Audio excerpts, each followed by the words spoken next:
Hi everybody, welcome back to Brawn Bites. We're doing another app review today, and this time we're checking out Instagram.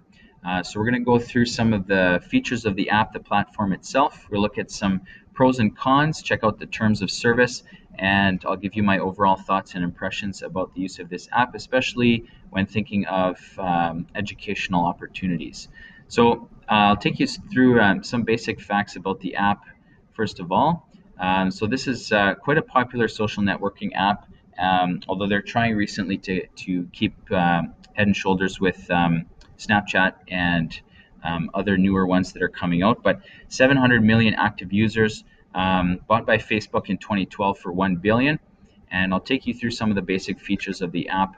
This is the platform online. You can also get a different version on the App Store for mobile, but this is kind of what shows up when you log in online. So as you can see, you're allowed to, basically when you create your account, you can follow other people or allow people to follow you. That can be changed in the settings as far as public or private account. And then once you are following people, their photos will appear in this sort of feed here. So underneath the photos, people have the opportunity to hit like, or they can comment on the photo. And as you scroll through your photos, you can kind of see some of the different people that I've followed here.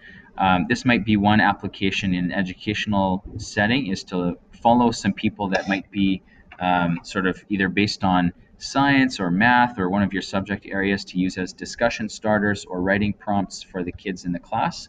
So that might be a fun way, if you had a classroom account, to incorporate Instagram into your classroom. They've just recently, or in the past few years, released a video feature as well. So to take short videos, you can upload short videos as well to your Instagram account. You can use different sorts of tagging and geo filters in the program as well. So in the app, it allows you to put in location geo filters for each photo. You can also check out something called Stories. So this was released sort of to keep up with Snapchat and their Stories idea, but you can release small stories, which are little snippets, photos or video that are basically they disappear after 24 hours. But I'll give you an example here of one from Mountain Equipment Co-op, which is a Canadian outdoor gear company. And this is an example of maybe something that you could do with kids in the classroom as well.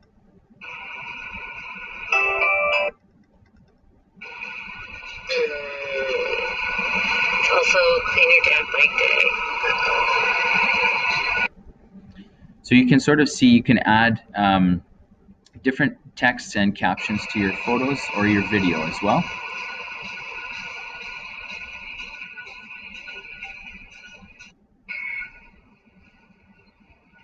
Bring up the big guns, looking better. Okay, so that was just a quick example of a company that uses those to sort of reach out to potential clients and customers with tips on cleaning bikes and things like that. But that would be one possible application as well for the classroom. Adding those captions and emojis and things like that is one way that kids are increasingly communicating with each other in today's world. So tagging photos and sharing them back and forth. Instagram has really caught on to the way that kids are talking to each other these days, sort of a multimedia way of having conversations. So going back over to the terms of use, there's a couple things that I wanted to highlight. Obviously, you have to be 13 to use the service. They have basic terms that forbid you from posting defamatory or inappropriate content, obviously. Although if your content or your account is taken down, there's obviously various ways that you can get around that as well. So it's not ironclad, but they have outlined that in their terms of service. You are responsible for your own account as well. So if your account is taken over or someone else gains access, whatever is posted on there is your responsibility. So something as well to bring up with kids to make sure that they're aware. They have a content license basically with the photos. So just as people often wonder, what happens to all these photos? Where are they going? So they do not claim ownership, but instead we grant as users a non-exclusive, fully paid and royalty-free, transferable, sub-licensable worldwide license to content that you post through the service. So basically, any of the photos or videos that you post can be reused or sent on to others by Instagram, which is something that needs to be taken into consideration, obviously, when you're having kids use a website or an app like this. And the last part is the waiver of liability. So at the bottom here, if there is any sort of fraud, error, omission, interruption, damages, anything like that, Instagram waives all responsibilities in those matters as well. Just wanted to highlight also an conversation that I had with some students recently about the app. So many students that I talked to said that it's the first one that they use when they wake up in the morning. It's something that's very popular with users, as you can see. So this was 2015, but 55% would be 18 to 29, so definitely younger users on Instagram.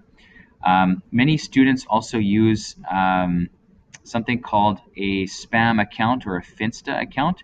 So this would be an account that is not something that they would use to post a lot of content, but they use it for browsing. And then they would have a more private account where only their friends would have access, and maybe not even their parents. And so this is what they use to post with their photos with their friends and things like that. Some of the concerns that have come out recently have to do with the fact that Instagram is possibly one of the worst ones for kids' mental health. And that's for a few reasons. One of them is constantly seeing other people post photos. It has a negative impact sometimes on body image, sleep because of its addictive nature, and a fear of missing out. So kids always want to be looking at what's going on there so they don't miss out on something, which tends to leave them having a difficult time being in the moment.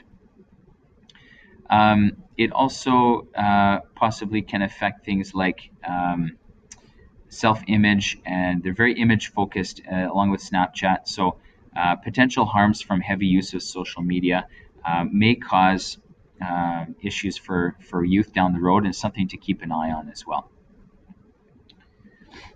So overall, as we look at the app itself, I would say that if you're going to use this app in the classroom, I would make sure that the safety settings and privacy settings are highly restricted, and that maybe only the teacher would have access to actually posting the content. Make sure that obviously we're not sharing photos of students unless we have written permission and consent from parents on that kind of a platform. If you're going to have students using the platform to share content, there are lots of other apps out there that would serve the same purpose. So I can't really see having kids use it for projects and things like that. But if the class has account, for example, to follow certain people, or to use as conversation starters, or even writing prompts, I think that would be something that would be kind of a neat use of the app as well. It's lots of fun as far as personal use goes, and I would say that as a way of sharing and connecting and keeping in touch with others, it has a lot of potential.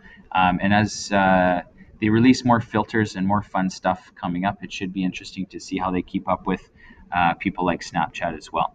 So overall, I'd give this a 3 out of 5 because of the possible dangers, but it is a fun app, and so just some things to be cautious of when working with youth especially. That's it for today. Hope you enjoyed it. Bye for now.